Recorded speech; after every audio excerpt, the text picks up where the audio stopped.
Hello, football family. Welcome into Huddle It Up Films. Here we are kicking it back off with the 2023 season content coming out. Simply AS10 joining me. And Simply, I don't know if you knew this or not, but you're the leadoff man here on this series, man. On the leadoff, on the Gunnar Henderson. Oh, let's do it. You're the Gunnar Henderson. For the last few games, you'd be the Adley Rutschman.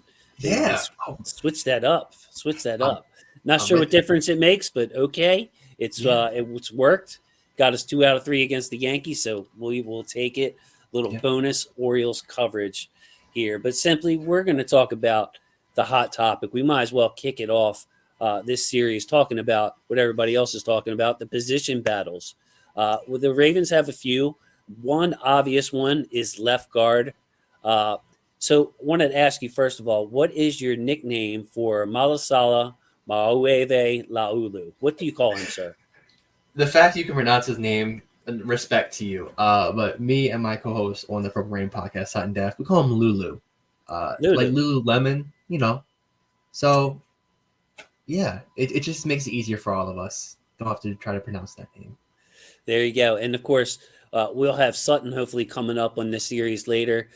Simply Purple Rain podcast, Mondays and Thursdays, usually Yeah. live. What do you go around 6:30, 6 o'clock? 6 to 7 around Between that six time. and seven. I'm in there occasionally when I have the time and when I'm on. Great podcast. Love those guys to death. Thank you. Oh So Lulu, yeah. surprisingly, getting the first team reps with the Ravens here so far in training camp. First padded practice was today on Monday. Be interesting to see any reports that come out. Sound like the D line's doing a lot of dominating, but just forget about everything else. How surprising is it to you to see Big Sala or Lulu practicing with the ones? I'll be honest, very. I thought it was Ben Cleveland's job to lose, and maybe it was.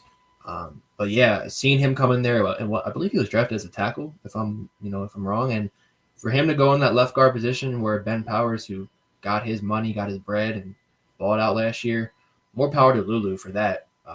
But I'm very surprised. I'll be honest with you. I wasn't expecting that. I wasn't expecting him to, go in there and possibly be a day one starter, but if he's the guy, I trust, the Ravens line coaches. I trust their decision making on the line because they're right more times than not.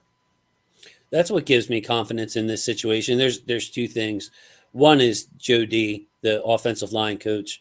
So happy and lucky to have him. Simply just talk about all the linemen we've developed in the Joe D era, the late round draft picks that come to mind. Mm-hmm. Yeah, I mean, I think about like guys like Ricky Wagner as well. Like they would go on and they would get a big contract, and been able to move on from guys like a Ben Powers that we've seen have leave us. And then who even knows what's up with Falele? I mean, he could be, our starting right tackle next year if Morgan Moses walks. I'm not too sure. So and just his press conferences too. I really enjoy them because he gives a lot of insight. I love watching the pressers. I love hearing those coaches that don't get all the shine like the OC and DC. Those guys are real important, and he has personality. Love seeing that. Yeah, Joe D, older gentleman, not sure of his age, but he's been around for a long time, and he seems to be able to constantly relate to the new players that come in. And it just goes to show you that there's something to be said about having youth and enthusiasm, but some of the coaches just uh, you know are able to ascend beyond that. Can't think of a good adjective, but Joe D is one of those guys that he coaches them up year after year. Thinking of Bradley Bozeman, Oh yeah. Ben Powers was kind of unheralded and had a lot of work to do. So my main, issue with Salah or concern would be that technique wise, it's going to take him a lot. Like he's got physical tools. He's a big guy. I didn't like his kick step at tackle. Simply like he did not make my board because of that. It was very awkward and segmented when he was doing a vertical drop from tackle. But you slide him inside to guard, and Watt let his physical ability take over. And the other thing, speak on this, he's going to be playing next to two very good players in Tyler Linderbaum and Ronnie Stanley. Yeah. I mean, I can't speak enough about Ronnie Stanley being healthy for the 2023 season. I saw there was like that top 10 list, and Ronnie Stanley wasn't a top 10 tackle. Yeah, that list kind of just was vacated, and screw that list. And I thought Linderbaum had a really good rookie year as well. And him being next to those two guys and even learning from a Kevin Zeitler, who is one of the best in the business still at his age, is going to do nothing but good things for him. So I'm looking forward to that. He can just learn so much from those guys and hopefully not make many mistakes. But at the same time, I'm not going to sit here and be hard on a 6th, 7th rounder guy. A rookie getting slotted into somewhere that's not his natural position. So. Right. So I'm going to put it to you like this: John Simpson was a fairly high draft pick for a lineman for a guard only, and he had his struggles with the Raiders. So you have a replacement level player, in my opinion. So if I were to tell you that your choice is between John Simpson, who you know is going to be average to below average on most snaps, or I can give you your guy Laulu, uh, who's going to have some great snaps, going to be able to do some more things that Simpson can't as far as mobility, climbing to the second level. But he's also going to give up some easy bunnies. Lamar's going to get pressure in his face right away. Like, what would be your stylistic if I would just lay it out to you expectation wise like that? What do you feel more comfortable in, or is a rotation even possible? Oh, I didn't think about rotation. That's a good point. Probably Lulu, to be honest. I mean, personally, I was expecting Patrick McCarry maybe to get a look or two there at left guard. I'm not gonna lie. I mean, love having a guy like him who can play literally any position on the line. But I think if it was a non-mobile quarterback, I probably would have said Simpson. But knowing that Lamar can escape from the pocket, can escape, rushers, that I'd probably go with Lulu, to be honest. Gotcha. And then Ben Cleveland, lastly, I mean, he's working as the second team right guard, so he didn't. That's one thing, they can't hide everything when you have an open practice. Ben Cleveland came in for Kevin Zeitler. It's just frustrating to me simply because there are certain reps where he looks like he could be one of the best guards in football, and then not very many reps later, it's kind of a what the heck are you doing? But if I was grading simply from the tape, I would say Ben Cleveland should be the starter here right away. It's his job to lose, and for whatever reason, he's not even given a chance. So I have no idea what's going on behind the scenes there. Dare I say it's Harbaugh doghouse? I mean, we don't know. There could be something going on behind the scenes, but yeah, I honestly was expecting Ben Cleveland to step in. Okay, well, we're losing Powers. We got Cleveland. He'll step in there. No worries. It does suck because I thought that would have been just like the best case scenario. But Right. So I expect both Simpson and Laulu to play during this preseason at left guard. You have the same expectation, and do you think Ben Cleveland will get any time at left guard, or do you think he's already been kind of cast away to right guard? if he does like fourth quarter when like Josh Johnson's in, it's I even then like how the film how is that going to stack up against Lulu and Simpson going against the first and second stringers, and it sucks. Like he has to be perfect, and like from what you told me, like sometimes he looks like the best damn guard in the league, and other times he looks like he's in La La Land. He's behind 8 ball to say the least. Yeah, it's going to be tough, but an important preseason. They only have so many padded practices. Simply, these preseason games are going to be crucial for that guard spot, and we'll all be able to see that, which I'm kind of excited about. I mean, as far as position battles go, what I'm looking for, the offense is going to be vanilla. The defense is going to be vanilla. Those guys are going to get a chance to show what they have. Yeah, and I mean, I always look forward to preseason. Maybe I'm one of the few, but I love watching the third and fourth stringers go out there and just fight their butts off, to make the team. Like it's every year, if there's an undrafted free agent who makes a team, it feels like I think 2020 was the year that streak snapped. I think one of the years it snapped, but we always have that guy, pop off and show out, and I'm looking forward to see who it is this year in preseason. So the Ravens, switching to our next position, slot corner. We could really use somebody to pop off here. And show themselves. What are your general thoughts on the battle for slot corner for CB3? I was thinking Brandon Stevens. I actually watched your video a couple weeks ago on Brandon Stevens. Popped him recommended, and I'm like, let me go and watch this because I've been a big, one of his criticizers, and I thought he put together a solid tape. I'm not gonna lie. Thought he looked pretty good against Garrett Wilson.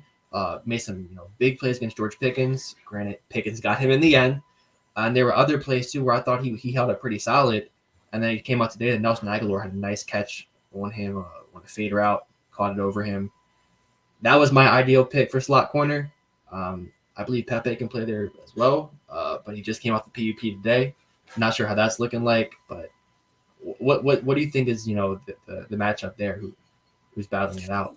Yeah, I'm glad that you caught my feelings on Stevens earlier, because when Harbaugh said we're moving him to safety, I'm like, it just didn't make any sense. I mean, he's starting to gain momentum as an outside corner, played really well the last 3 or 4 weeks, and then we're going to move him, to safety, the spot where he's not going to be able to play. I just feel like simply, if you had to say, you put your five best out there, and of course you got Hamilton and Marcus Williams, and then you have Marlon and Rock. Who's your fifth best guy? It's Brandon Stevens. Whether you want to label him a safety or a slot corner or whatever, he needs to be guarding somebody or guarding his own out there. Was my thought. So I'm glad that you picked up on that. And I really do believe that we got to remember, he played at SMU. He was a running back at UCLA. He's fast. He's big. He's physical. He's got all the tools. Now he's got some real experience. Like, I feel like he's got, like, this is year 3 for him. I feel like he's got some upside there. Mm-hmm. Yeah, and I'm glad you brought up the SMU. I remember I was trying to find highlights on him. I couldn't. There was very little to watch of him at SMU, and it was kind of just take what you can find, and there wasn't really a lot. And the first year, wasn't the best. He had his moments, but like I said, when I'm watching your video, I was like, he made a lot more plays than I remembered. Going back and rewatch them, and you put out that coach film, which I can't thank you enough. It makes my life easier, kind of looking at that. He put together some really, really solid plays, and like I said, you put him out there, a running back to cornerback to safety on a first-round receiver in Garrett Wilson, who lit the league up last year, and he held his own. Has my respect for that, honestly. So there's a couple of arguments against playing Brandon Stevens in the slot, and my main argument for it would be kind of like I feel like with Geno Stone. If something happens to Kyle Hamilton, or if something happens to Marcus Williams, I want Geno Stone healthy, fresh, and be able to go into the game. I feel the same way about Brandon Stevens when it comes to Marlon and Rocky Scene. Like, if something happens to Marlon, we're going to need another outside corner right away, or Rocky Scene, same thing. So, like, do you really want to play all 3 of your best outside corners right away, and just spread out that chance of injury to where if something happens, now all of a sudden you're SOL, and you don't have a backup at outside corner. So, I would ideally, for me, I would like to see Pepe or Ardarius Washington or somebody else play the slot and just be able to use Brandon Stevens very carefully, because it's a long, long season. Yeah, I'm glad you brought up Ardarius, because I loved him coming out of TCU. I don't know how he went undrafted. I remember that I was surprised we were to snag him up. I thought he put together some pretty solid film last year in the preseason as well. Made a couple of good plays against the Commanders. I was there at that game, and just never felt like he could get the field at all. Like, he can never see it. And you bring up Pepe too. Him coming off the PUP today is huge. He has all 3 preseason games to really show out and win that position. And I thought he played pretty good. I think the only bad game you could say was a Dolphins game, but I'm not putting that on him or Armour Davis. Their second career NFL game, and they're up against Waddle and Tyreek Hill.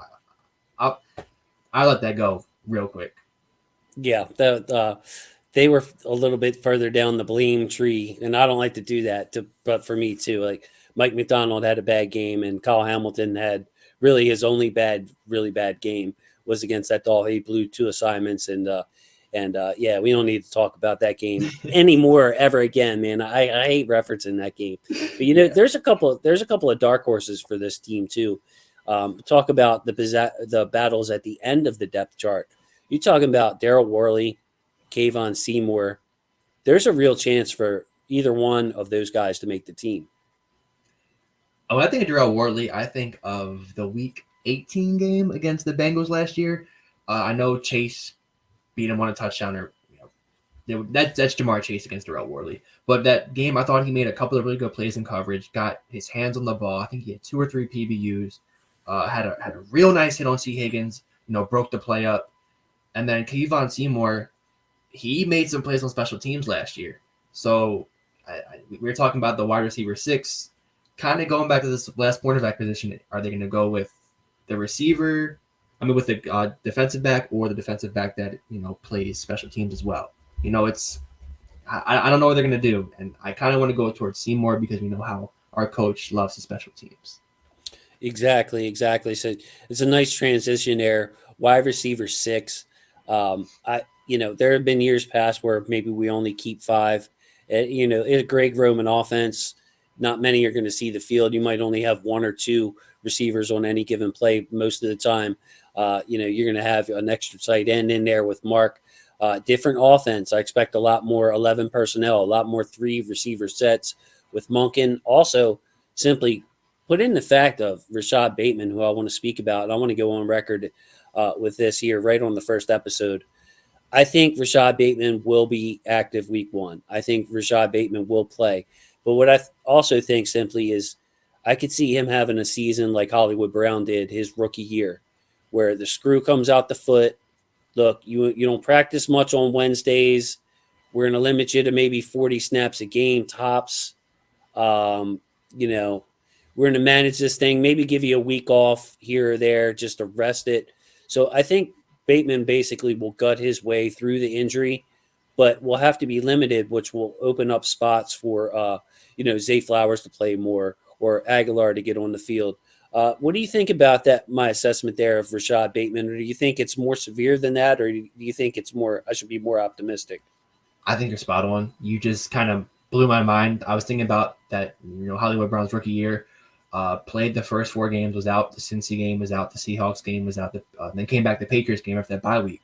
So I think he had 3, maybe 4 weeks of being able to rest up, and that's perfect. I mean, when you put it like that, I'm fully behind that.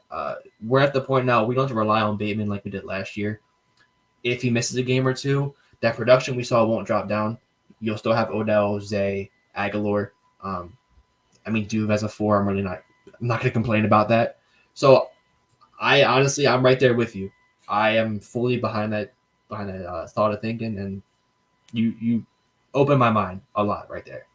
And also, you got to think simply. We have 3 receiving tight ends. Mark likely obviously showed it. Kolar's a projection, but he wasn't drafted for his blocking. He was drafted to be a big target. So, all that said, though, I still expect the Ravens to keep 6 wide receivers. But because there are so many people ahead of them in the depth chart, wide receiver 6 versus Isaiah Likely, I expect Likely to be a bigger part of the passing game than wide receiver 6. I'm on the Tylan Wallace train, and I learned by listening to the Purple Ring podcast that you expect Tylan Wallace to be wide receiver 6 or in the lead for that heading into the preseason. And if you want to know why, it's your channel once again. It's watching the coach's film of him on special teams, how fast he gets down the field, and how he makes plays as a gunner. That's the reason why Justice Hill is still on this team. It's not, he broke off some good plays at running back, but I remember in the 2021, that playoff game, I think he lit up one of the Titans players on the punt. It's plays like that our coach, John Harbaugh, will remember. And probably when it comes to contract time, it's, they'll want you back because you can do not only play your position, but also play special teams. And they just love that. So I'm right with you on the Tylan Wallace for wide receiver 6. And, I get a little frustrated by all the extra special teams players. But when you're talking about like Justice Hill, I think is a great example. Okay, look, we only need to activate 2 quote unquote running backs. We can go with Gus and JK, and Justice Hill is going to be active for special teams. But if something happens to one of those 2 guys, we can give him a handful of carries. Like, it's good to have backups that can play special teams. My problem was like when we had 6 linebackers activated and none of them could play. Like, at least Justice Hill can play. If you ask him to play, he can do a job out there for you. But I get so I just want to say I get frustrated like everybody else. But the punt team, the gunner, is important because Jordan Stout, he did not show a big leg last year. You're going to need guys screaming down the field to be able to cover punts. Kickoffs, that's what gets on my nerves because you can ask Tucker to just kick it through the end zone. And it drives me crazy when we score a touchdown and finally get some momentum, and then Harbaugh wants to pop up a kickoff and give him a chance at a big return. Like, that drives me nuts. But for Wallace's sake and Justice Hill's sake, like you said, simply being a gunner on special teams on the punt team is really important. Yeah, like I said, if you want to see what we're talking about, This guy's videos, you look it up, it's probably the first one there. You will learn a lot, and just by watching it, and that's kind of what made me realize how valuable he is. In the special teams. I loved him at Oklahoma State. I'll be honest. I thought he's going to be used more as a receiver. I feel like when he's gotten the ball thrown his way, he's done what he could. But unfortunately, he was held back in that offense from years prior. So who knows what happens this year? So if not Tylan Wallace, though, there's a bunch of names, a ton of receivers in camp. Of course, you still have James Prochet, one of my favorites. I would have liked to seen him get a chance, a real chance in a real passing offense. When he got his one chance against Cincinnati a couple of years ago, he was all over it. Last year, hey, we'll bring you in at a crucial time after sitting on the bench and throw you a 5-yard pass. You better catch it. It's like he hasn't really gotten a chance. Shamar Bridges, a lot of people love him, his size. Makai Polk is back. You got Dante Demas out of Maryland. Tariq Black making plays. And then, oh, yeah, by the way, another former number one pick, Laquan Treadwell. So there's a ton of names there. Is there anybody there that sticks out? And what do you expect to see in the preseason? Like, can any of these guys step up? Once again, I'm a James Prochet truther. Watching his highlight film out of SMU, I thought we just drafted the next Jerry Rice. I'm not being serious in that way, but just how impressive it was, the plays he was making. And I really do. I keep saying that there is a player there, and you put it great. Like, he's sitting on the bench, and you tell him to come in and you tell him to make a play. It's hard to. In 2021, I felt like he was making some solid plays because he was getting more playing time. That Denver game, I think he went 7 for 76. That Bengals game, when he was getting the ball thrown his way, he was making his plays and really showing his range. But as for guys that stick out to me, I saw Tariq Black has had some pretty solid practices. I think today he put up back-to-back really good plays, and then in the stadium practice he made some nice catches. So from a heart standpoint, I would like to see Dante Demas make some plays. I've been crying for the Ravens, to look at the UMD talent, and they did. Granted, he went undrafted. And then I feel like Laquan Treadwell is very interesting. Former first-round pick. The talent's there, but really hasn't shown it. So those are some guys I'm looking at. Unfortunately, I feel like for Shamar Bridges, it's going to be hard for him to really do anything with us this year, just with how stacked it is. But hey, if he makes the plays, I'm all for it. It's funny, Simply. It might come down these preseason games less with like who sticks out as a receiver and okay, well, who sticks out as a gunner? Can anybody like almost match Wallace at gunner? And then because Wallace is now year 3, so maybe you can reset the clock. Like if one of these guys shows out as a gunner, maybe you have them for an extra year or so. But I think it's a long shot. I think Tylan Wallace will be on the team as the wide receiver 6, and then it'll be interesting to see what happens with Prochet, with Treadwell, with some of the other guys who other teams might be looking for. Yeah, and I think back to last year, I thought Benjamin Victor made some nice plays, and now he's a free agent. So I wonder who that could be this year. I feel like Shamar Bridges matches that perfectly. Tall, lengthy guy has made plays in the preseason, and then Victor gets activated, doesn't do anything, isn't given a chance. Now he's a free agent. So I don't want to see the same thing happen to him, but it feels like he's going down the same path. So last topic, I wanted to touch on the running backs.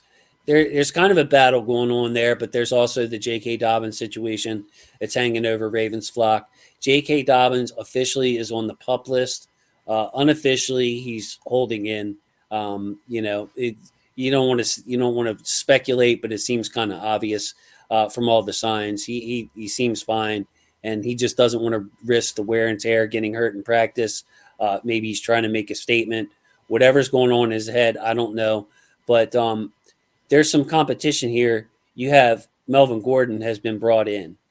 And then you also have Keaton Mitchell, a back who was on my draft board. Simply, I liked him that much. I don't put many backs on my draft board, but 22-mile-an-hour GPS tracking during the process. He has a nice way of like mixing his speeds when he runs, which I love. He's not in too much of a hurry. He can give you a little slowdown and then get you to stutter your feet a little bit. And as soon as you do that, his 0 to 60, he kicks that in and leaves you in the dust. Like I love a lot of the tricky little things that Keaton Mitchell can do, but how many running backs can you? We just talked about the receiver position. We're going to need some depth on the O line. Um, how many running backs can we keep if J.K. is there? Melvin Gordon versus Keaton Mitchell. Justice Hill's probably going to make this team as a gunner. What are your thoughts on this kind of battle? It's interesting because I remember watching the Keaton Mitchell highlights and the film from East Carolina. I was like, holy, he's insanely fast. I love seeing that. And I said it before, I wasn't the biggest fan of Melvin Gordon starting. Me personally, I'm like, hey, I thought Kenyon Drake did pretty good for us last year. Go and bring him back. He's familiar with this offense. He was punching the ball in the red zone. I was cool with that. Is Melvin Gordon going to stop the fumbles? That's my biggest question. And if he fumbles in the preseason, Keaton Mitchell, welcome to the Baltimore Ravens. Welcome to the 53-man roster. There's a reason why Melvin Gordon's contract wasn't guaranteed. It's for that reason. He has a real good chance to make the roster, but he needs to, really show these coaches something, especially in this offense where running backs do thrive. So, right. Hey, if Mike Davis made it last year, and I know he made it because J.K. and Gus were still out, I think Melvin Gordon probably will. Yeah, it's going to be really interesting to see. I mean, it's hard for us to talk about it right now because we don't know what's going on with J.K. Your feelings on J.K. though, like, do you expect him to be addressed week one, and not just saying, "Hey, coach, I decided to play. It's Monday. Put me in there Sunday." I'm talking about maybe he gets a couple of weeks to warm up or so and so. Do you expect him to be active and J.K. On week one, or do you think that this thing might linger? Maybe it takes him a few weeks to crank it up. He has kind of a slow September. How do you think this is going to play out? It's interesting, and if you're a running back, you got to look at what Le'Veon Bell did. He sat out a whole season and was never the same again. No, I hope he's there dressed week one. I think he will be dressed week one. I look at this Ravens team. It's probably one of the most talented in recent memory. Not many holes. I think you want to play, but at the same time, I'm all for you getting your money. I get it. At the end of the day, what you have a trophy or do you have a bunch of money? The trophy's not paying your bills. The money is. But I hope he is there. And if I were to give percentage-wise, I say 70% suited up, 30% not. Good, man. Thanks for the percentages. I don't know why, but I'm not really extra stressed about this, and I have really anxiety issues is what they tell me, but yeah, I just feel like J.K. is trying to prove a point. I don't blame him for taking this extremely seriously. The shelf life of running backs. He's about to negotiate the biggest contract of his life, and probably simply, if I had to predict, his only real payday that he's ever going to get in the NFL. This isn't a guard or a quarterback who's going to be able to renegotiate. Like if you're J.K. Dobbins, this is it. The chunk of your money that's going to last you for the rest of your life is going to be made this season right now. So maybe he's feeling some desperation, and maybe he's trying to show some solidarity to the other running backs by holding in. But for me, I think when rubber hits the road, my anxiety is low on this because he needs to play. He needs to show out. He's got a good defense that's going to give him chances to salt games away. He's got a good passing game that's going to take pressure off him. He's been the goal line back. If you've noticed, man, he'll score touchdowns every game when he's in there. So he has a chance to have a big season here. And I think when the season kicks off, J.K. Dobbins will be there. And he'll have, I want to say he'll have a big season. If that 30% comes and he's holding out and says, all right, I don't want to miss a game check, Harbaugh. So now I'm good to practice. And it's 4 days or 7 days before the first game. I don't think Harbaugh is just going to throw him out there and give him 15 carries if he's only been practicing a week. No, you're spot on. I don't think he would either. Maybe a couple at most, but he'd probably be running back 3. I'll be honest with you, if it's Melvin Gordon and Gus ahead of him and JK hasn't practiced the whole offseason, I mean, would you give him 15? Probably not. No, and as for the whole being, anxious about it, look at what us Ravens fans have been through the past couple of months. We were how close were we to losing our franchise quarterback? It's hard for something to make us as anxious as that was. Because I remember when Lamar put the tweets out, I was crushed. My heart sunk. I'm like, well, this is it. Now it's like, I've been a huge Gus guy. I JK fan too. I want to see them both play. But yeah, I'm not as anxious as I was with that. Yeah, the Lamar situation was next level. First time I've been through that. It did not compare to the Flacco situation. With all due respect to Joseph Vincent Flacco, January Oh. Joe, it just wasn't. It just wasn't the same because the game has changed, man. Let's face it. And you look at the AFC and the quarterback and the murderer's row that is the AFC. You need a Lamar Jackson. If you don't have one, everything else has got to be perfect around a rookie quarterback, or you got to just get really lucky again and draft one. And the Ravens aren't a team to tank, so like it was just all these factors. And like I had the angel on one shoulder, the devil on one shoulder. The angel was saying, "Hey Jay, you watch other teams go through this all the time. You know, Kyler Murray gets his money. This guy gets his money. That guy gets his money." And then on this shoulder, it's like if you don't have Lamar Jackson, you're gonna let an icon leave your city. He's already an iconic player. Yeah, I mean, it's the summertime, and I see multiple people wearing black number 8 jerseys. It is 80, 90 degrees in Baltimore, and you're wearing a jersey which is black, which is the sun is bringing more heat to you, but you're wearing it because that's how iconic he is. That's how you know somebody is different. I'm just happy it was over with. Like Michael Vick. I don't know if he won a Super Bowl later in his career as a backup or whatever, but you take Michael Vick. The comparison is always made because of the mobility, but Michael Vick was an icon too in the same way. Just something the league had never seen before. He just had this swag, his confidence. He could take a game over with his legs. But, we're still talking about Michael Vick all these years later. And like, just selfishly, like bottom line, I want the Ravens to win. And, if you told me that if we keep Lamar, we wouldn't win a Super Bowl. If we got rid of Lamar, we'd win 2 Super Bowls. I'd say, I'm sorry, Lamar. But like my whole heart is in this. Like there's a part of me that just selfishly wants to watch Lamar Jackson finish his career here. So to have that, taken care of was just huge. Yeah, man, brought up some old feelings. Like I tried to keep it. The guy over here was telling me, keep it cool. Everything's gonna be all right. Trust the Ravens. Trust Lamar. But man, that ate me up. Yeah, the guy on my shoulder had me watching highlights of Jimmy Garoppolo, preparing for life after Lamar. Yeah. Had me preparing, how even maybe a Geno Smith, because there was rumors with the Seattle. I was like, I need number 8 back in Baltimore. You talk about a downgrade on SimplyAS10's channel, bro. No more jukes, no more making somebody miss and throwing a nice sidearm pass for a first down. No. I mean, Jimmy G and Royal Farms commercials. Who knows? No. By the way, Jimmy G is a little banged up, man. You might want to drop your Raiders expectations. Yeah. He don't look right, man. He don't look right. I don't know what they're going to do in that division.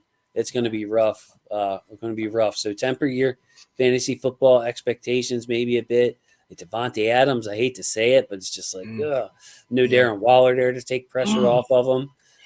The one thing I could say, though, is they're going to probably be throwing a lot because the defense doesn't look good. But, yeah, getting a little off topic there, but I always appreciate spending time with you, Simply. I thank you so much for coming on. I'm going to try to go around the flock, get some more voices on there, but I know if I need somebody to talk ball with, you're always there for me, and I appreciate that, man. Got you forever.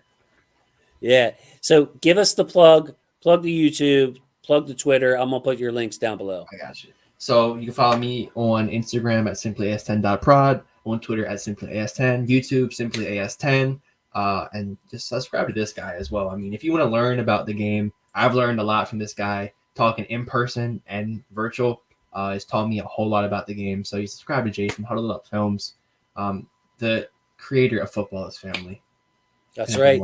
We got to keep that alive, man. We got to keep that alive. It's true. You played a lot of sports in your life. You understand it. There's something about grinding it out with your teammates that just sticks with you forever. So whether you play soccer, whether you wrestle, whether you play baseball, whatever it is. I'm sure hockey's the same. Never played hockey, by the way. No, never. Yeah, the skate rink down the street is not the best, not the best facilities around here. So, and I hear hockey's pretty expensive. I don't know, man. I didn't grow up with money, but I think them I like travel them. teams are pretty expensive. Yeah. I like them too. Hey, that reminds me. I see the chain is on, and I think on a certain program called Huddle It Up Films. Uh, Either you mentioned it in the chat or you mentioned it like came straight out your mouth that you were going to get me a Huddle It Up Films chain just like the one you have on. Hey, when I hit the $1 billion lottery tomorrow, I got you. All I right. got you. Diamond encrusted, like the Lamar chain of him jumping over somebody. Yeah, we're gonna have one, Jason, in front Ridiculous. of the computer. Yeah. Ridiculous. Yeah, in front of the computer. I like it. I like it. All right. So with that, I want to say thank you to my football family. Love my football family. Check out Simply. Check out Sutton. Have some more content coming up. I'm going to try to give something every day, Monday through Friday. Tomorrow, hoping to have the Raiders analyst on, talk about Rocky Scene, talk about John Simpson, to give us some insight on what they do well, what they need work on, what their chances are, what's the outlook, to really get another film guy on here who's studied those guys for years. So keep an eye out for that, Simply. I think that's going to be a really good show with Sanjeet if I can get him on. Oh, be locked in. I need to know more about Rocket Scene, honestly. I do. Really, me too, man. So I'm looking forward to that. So thank you, football family. Love my football family. With that, let's say goodnight. Simply say goodbye to the people. Have a great night.